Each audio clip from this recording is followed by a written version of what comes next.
Olá, seja bem-vindo a mais um estudo da Palavra de Deus. O dia 31 de outubro de 1517 ficou marcado nos anais da história como o início da Reforma Protestante. Isso porque, naquele dia, Martinho Lutero pregou na porta do castelo de Wittenberg as 95 teses contra a venda de indulgências. Afixadas essas teses, os ensinos de Lutero ecoaram por toda a Alemanha e fizeram estremecer as bases de Roma. Hoje, iremos aprender um pouquinho mais sobre essa história.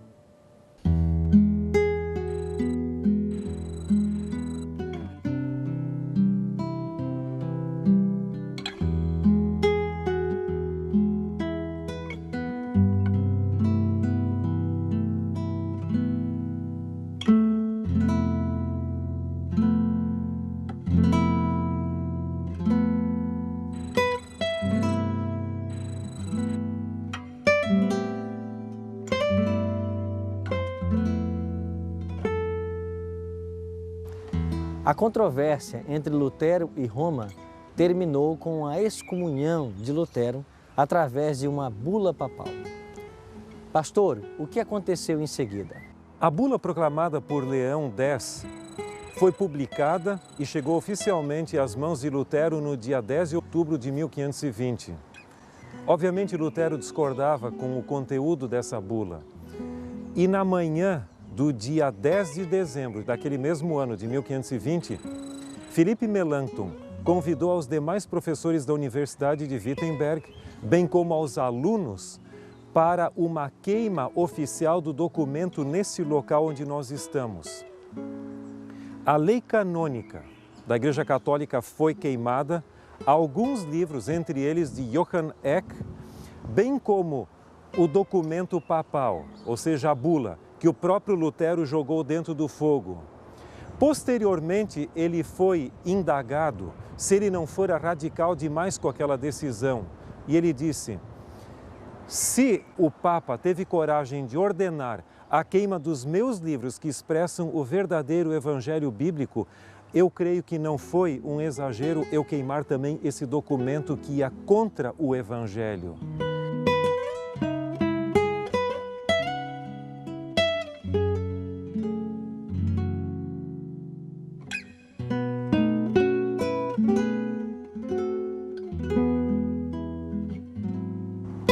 No dia seguinte à queima da bula papal, foi plantado nesse local um carvalho como o que encontramos aqui.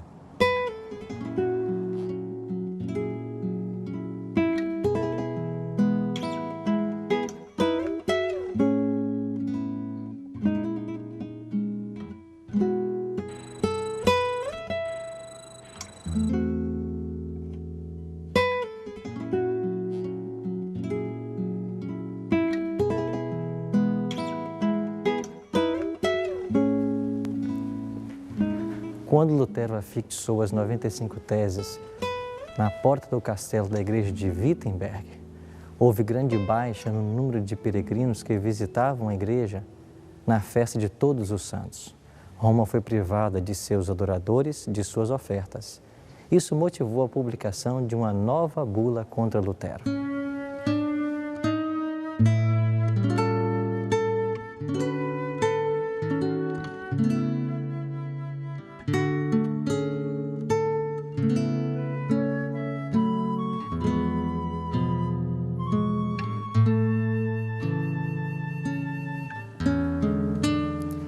Essa nova bula declarava a final separação do reformador da Igreja de Roma. Declarava ser Lutero um amaldiçoado do céu e incluía na condenação a todos que aceitassem sua doutrina.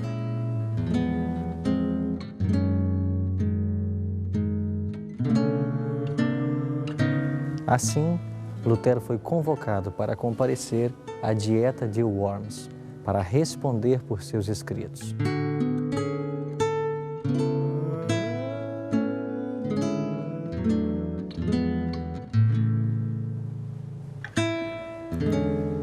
Aleandro, tentando evitar a vinda de Lutero para Worms, chegou a afirmar: nos erros de Lutero, há o suficiente para assegurar a queima de 100.000 hereges.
concílio finalmente pediu o comparecimento de Lutero. A viagem seria perigosa. Então Lutero convidou outros 3 amigos, além do representante imperial, para estarem com ele até Worms. Lutero, expressando sua confiança na direção divina para esta viagem, chegou a afirmar: ainda que houvesse em Worms tantos demônios como telhas nas casas, eu lá entraria.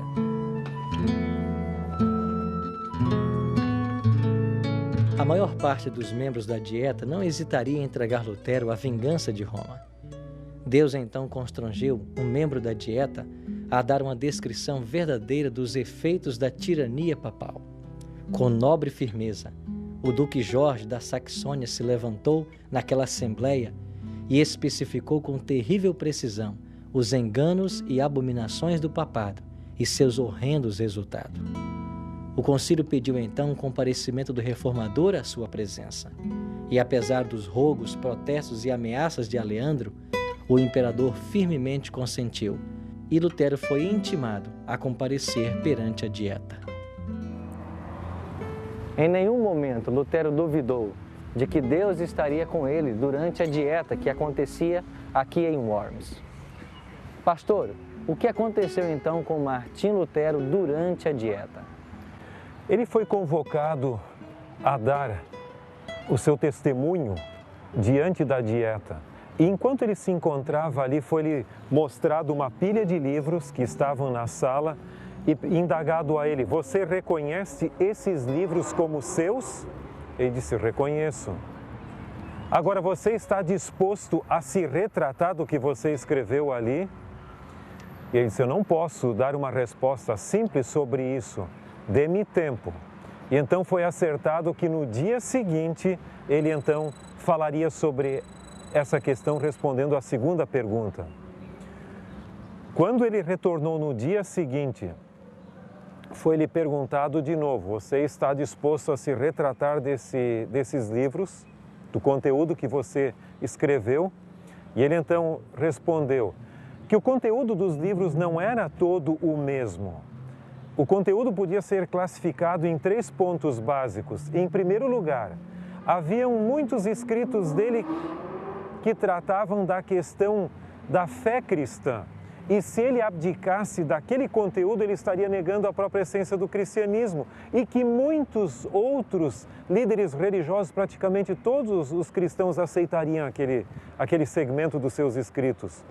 Em segundo lugar, haviam erros dos papistas e da depravação de emissários papais que ele condenava.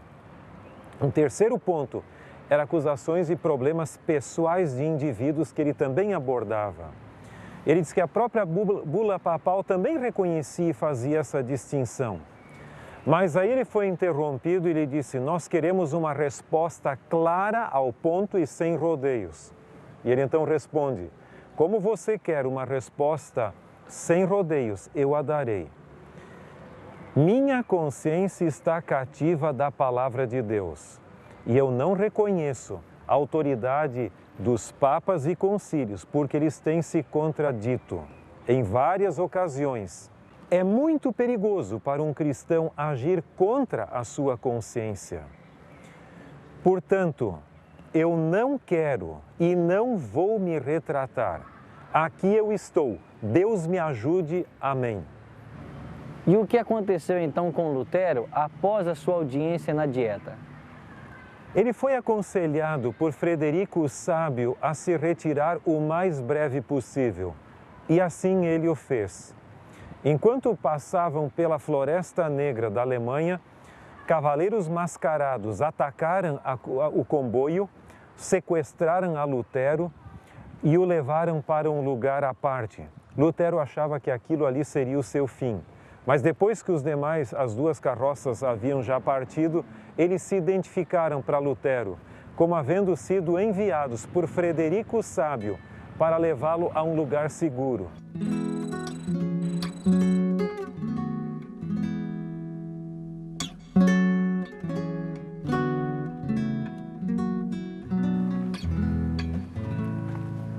Lutero então foi trazido para esse castelo, aqui no alto da montanha, porque Deus tinha planos especiais para o seu servo aqui neste lugar.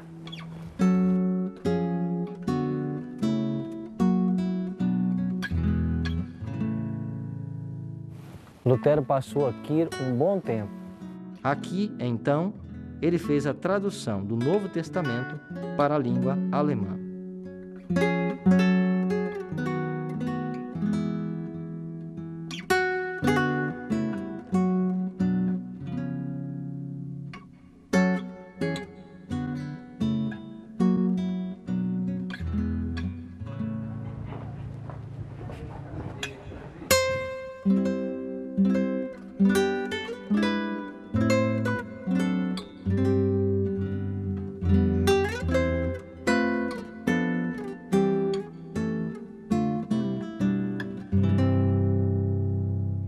E aqui foi aquilo que se chama a Ilha de Patmos de Lutero. Ele ficou aqui 10 meses. Ele veio para esse lugar no dia 4 de maio de 1521. E ele ficou aqui até o dia 3 de março do ano seguinte, 1522. Nesse período, ele não tinha sua biblioteca. Ele tinha basicamente só o texto sagrado. A sua produção literária aqui foi tremendamente bíblica. Seus livros não continham informações de outros autores, mas mais do texto bíblico. Porém, em dezembro de 1521, ele começou a tradução do Novo Testamento nesse local. E incrível como possa parecer, em apenas 3 meses, ele traduziu todo o Novo Testamento para a língua alemã, do original grego. Essa foi talvez a sua mais importante contribuição literária, a tradução do texto bíblico. E qual foi o interesse de Frederico, o sábio, trazer Lutero para um local seguro? Só podemos entender nessa questão a intervenção divina. Porque, em realidade, Frederico o Sábio continuou católico durante toda a sua vida, mas ele era o grande protetor de Lutero. O Vaticano, o imperador Carlos V e outros mais gostariam de ter a Lutero em suas mãos. Mas Frederico o Sábio foi usado por Deus para escondê-lo, protegê-lo, amenizar a situação e deixar Lutero em uma condição propícia para que ele pudesse continuar a sua reforma. É muito interessante que a reforma na Alemanha começou numa conjuntura política bastante curiosa. Quando Lutero apareceu no cenário, os turcos ameaçaram invadir a Europa. E o imperador Carlos V teve que dar toda a sua atenção para resolver o problema dos turcos. E a questão de Lutero para ele era de somenos importância. Não era tão relevante. Depois de tratar da questão dos turcos, mais ou menos, quando ele foi tratar do problema, assim dito, de Lutero, as ideias de Lutero já haviam se expandido na Alemanha a tal ponto que não puderam mais ser exterminadas. Então, o Deus que transforma males em bens usou a própria possível invasão dos turcos como uma forma até de deixar Lutero em paz para que ele pudesse levar avante suas ideias. E por trás de toda essa proteção havia um homem chamado Frederico o Sábio, eleitor ou governador da Saxônia.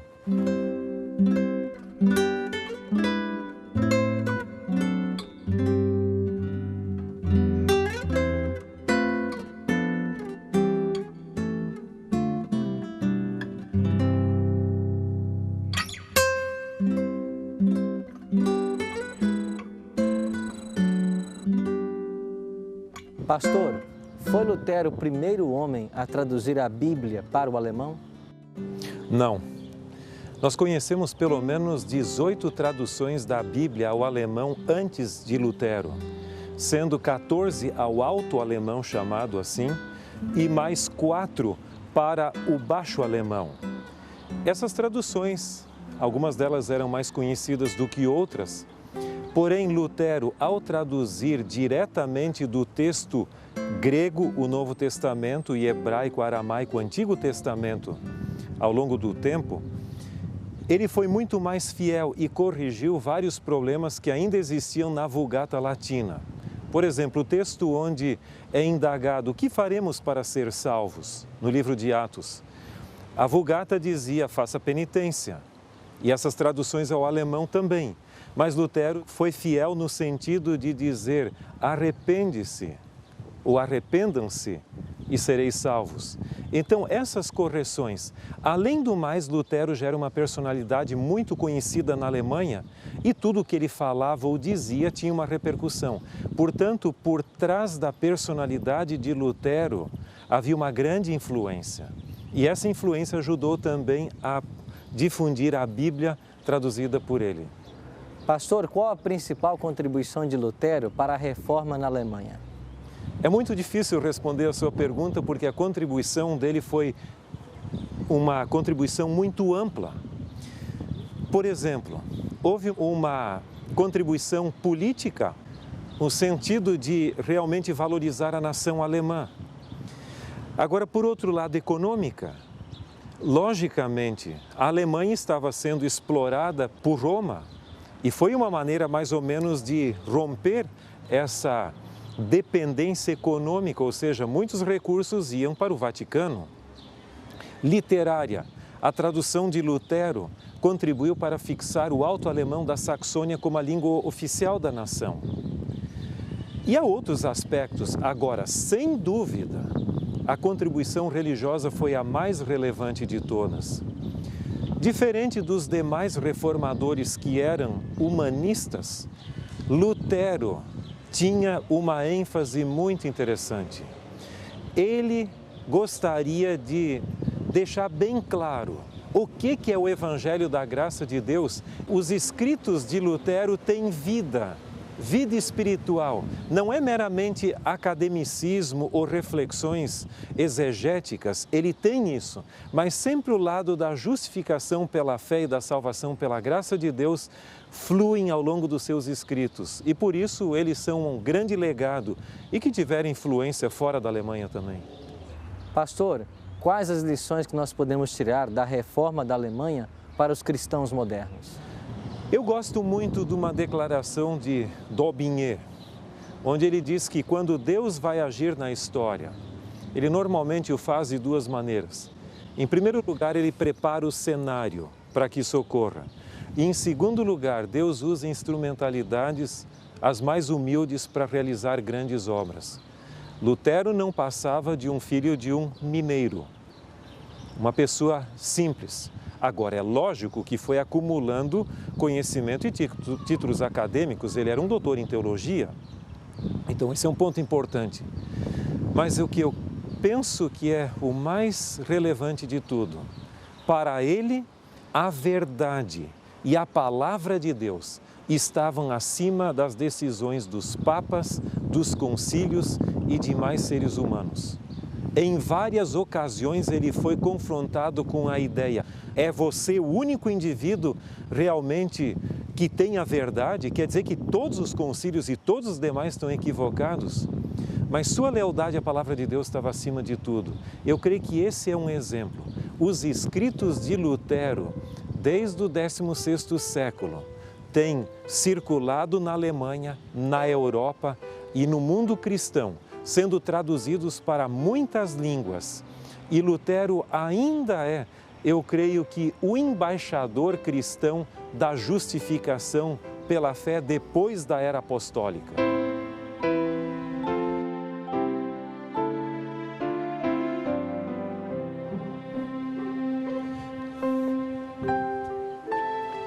Nós temos aqui uma sequência muito bonita de monumentos de pessoas que contribuíram de alguma forma para a reforma do 16º século. Alguns são os predecessores ou pré-reformadores. Aqui nós temos Pedro Valdo, 1197. Ele não foi o fundador dos valdenses, mas foi um dos mais importantes líderes valdenses no Piemonte da Itália e que, logicamente, ajudou a propagar a palavra de Deus no vernáculo, ou seja, na língua do povo. A seguir aparece aqui João Wycliffe, e ele foi o grande reformador na Inglaterra, principalmente na Universidade de Oxford e depois também no interior daquele país. E ele rompeu com a soberania de Roma sobre os demais segmentos do cristianismo, enaltecendo a autoridade da palavra de Deus. A seguir, nós temos também aqui João Hus, de Praga. Foi um indivíduo que contribuiu decisivamente para os fundamentos da Reforma na então Boêmia. Tanto é que Lutero foi acusado de ser um seguidor tanto de Wycliffe quanto de Hus, sendo ele considerado o Hus da Saxônia, Lutero. Mas ele contribuiu muito no sentido de colocar a Bíblia acima da autoridade dos papas e concílios. Depois nós temos aqui também um reformador italiano, Savonarola, 1498. E acima deles, logicamente, o monumento de Lutero, que foi praticamente a culminância de todo esse processo de rompimento com a autoridade do papado, da igreja, dos concílios ali, de tal maneira que a Bíblia pudesse ser libertada para ela falar ao povo de maneira clara. Tanto é que Lutero, ele cria no que se chama o sacerdócio universal dos crentes, que significam duas coisas. Em primeiro lugar, que o crente pode buscar perdão diretamente de Deus e, em segundo lugar, ele também pode pregar o Evangelho a outros. Não significa que todos os crentes agora vão se tornar pastores, não, porque ele mantinha os dons do Espírito e também as funções eclesiásticas, mas significavam essas duas coisas. Temos depois apoiadores da própria Reforma. Aqui nós encontramos um monumento em homenagem ao famoso Frederico Sábio, eleitor ou governador da Saxônia. Poucas pessoas apoiaram mais a Lutero politicamente do que este homem. Do outro lado, nós encontramos outro indivíduo também que ofereceu apoio político. É Filipe, o Landgrave de Hessen, também importante no contexto da Reforma. Depois, ao fundo, nós encontramos talvez o mais íntimo amigo e apoiador da Reforma, Philippe Melanchthon, que esteve ao lado de Lutero nos momentos mais decisivos da Reforma. E ele tinha uma característica, ele era um moderador. Enquanto Lutero era mais impulsivo e agressivo e às vezes tinha dificuldade de se controlar, Melanchthon era mais moderador e conselheiro, dizendo: Lutero, acalma um pouco, né? Mas deu uma contribuição muito grande no sentido dos seus escritos ajudar a consolidar a teologia luterana. E por último, nós temos ali outro que nos interessa, que é Johannes Reuchlin, de Ingolstadt, e ele contribuiu no sentido do texto, da publicação do texto hebraico e aramaico do Antigo Testamento. Assim como Lutero usou também o Novo Testamento grego, publicado por Erasmo de Roterdã. E ele valeu-se também do Antigo Testamento, e esse homem deu uma contribuição significativa nesse sentido.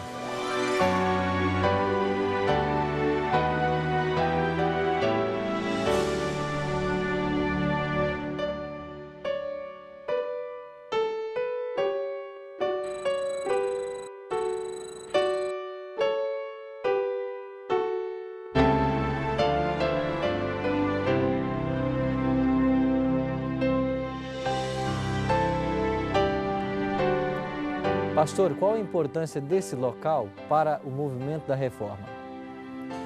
Exatamente desta sacada aqui, no dia 25 de junho de 1530, Philippe Melanchthon leu a famosa Confissão de Augsburg. E aqui nessa praça haviam muitas pessoas presentes escutando essa confissão.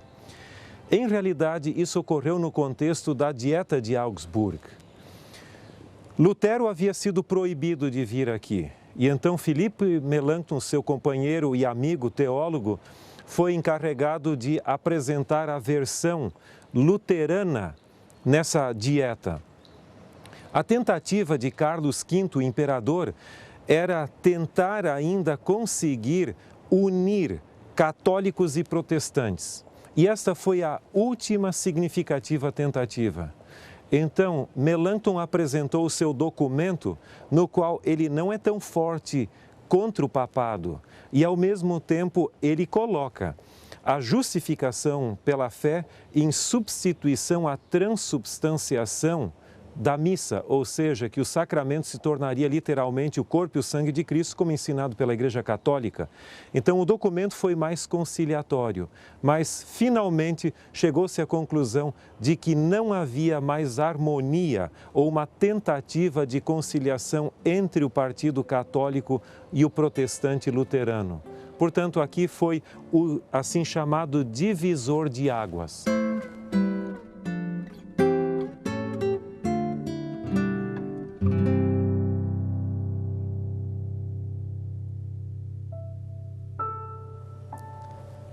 Nosso Senhor Jesus Cristo, falando sobre a grande perseguição que enfrentaria seus discípulos, predisse que se aqueles dias não fossem abreviados, nenhuma carne se salvaria.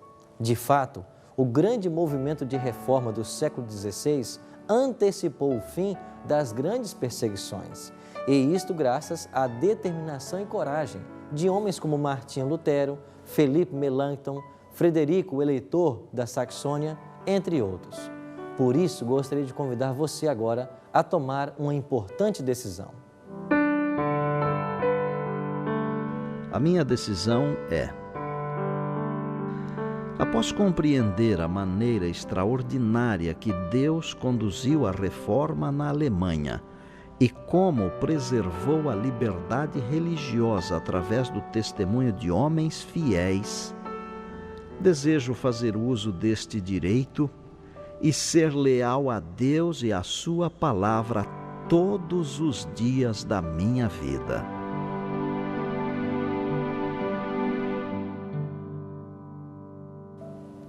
Se esse é o seu desejo, ore comigo agora. Bondoso e eterno Pai, obrigado pelo exemplo de homens na história, que foram luzes para iluminar aqueles que viviam nas trevas do pecado. Ajuda-nos hoje a estarmos ligados à luz que é Jesus, para que aqueles que estão ao nosso redor percebam também a luz divina que habita em nós. Dai-nos a Tua bênção, a Tua paz e o Teu perdão. Te oramos em nome de Jesus. Amém. Além de Martinho Lutero, Deus estava preparando outros homens para que a reforma se estendesse para outros países. Em nosso próximo encontro, aprenderemos como a reforma alcançou a Suíça e que importância teve a cidade de Genebra para o progresso da causa de Deus. Até lá e que Deus o abençoe.